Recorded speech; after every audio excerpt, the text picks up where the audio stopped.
Fear. What is fear? Well, fear is something that we all experience, and it's inherent. It's part of our DNA, really. It's how we, have avoided danger for so many centuries and survived. And fear, whilst it is useful, it's protective, it helps us to survive, it can also be quite crippling. And particularly if you suffer something like anxiety, fear is often the root cause of those anxieties. So there's a part of the brain called the amygdala, which is really about our fear response.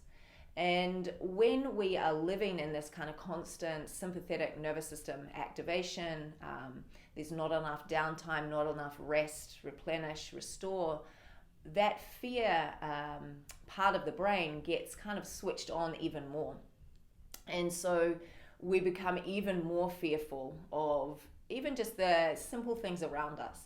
And that is partly to do because we've lost what we call the watchtower, or the prefrontal cortex is no longer acting as a little bit of a kind of watchtower, checking out what is happening and taking in all the information so that it responds to a situation rather than reacts.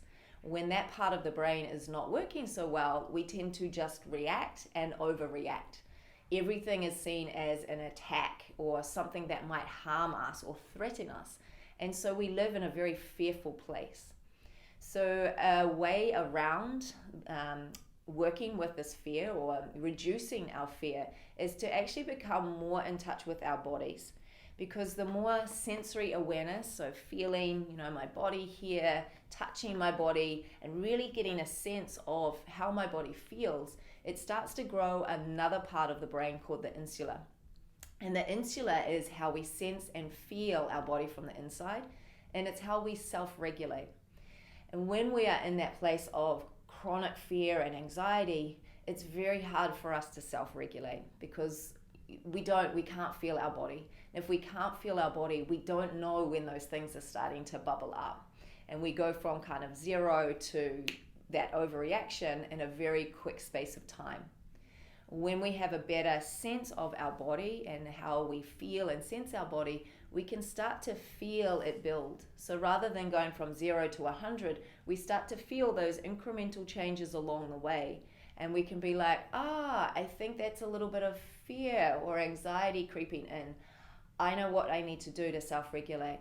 I'll take myself away and do maybe some breath work or some yoga practice or a yoga nidra or some meditation, or I'll bounce and shake, something so that I can regulate my nervous system and bring myself out of that place of fear. So it's a useful emotion, but it can be crippling.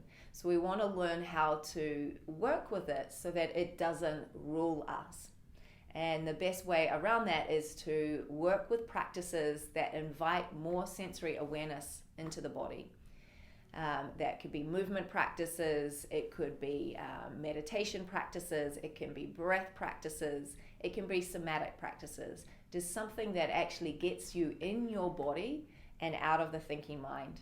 Because the thinking mind is all about the worry. It's all about the rumination. It's all about what's in the future or what's in the past rather than what's right here, right now.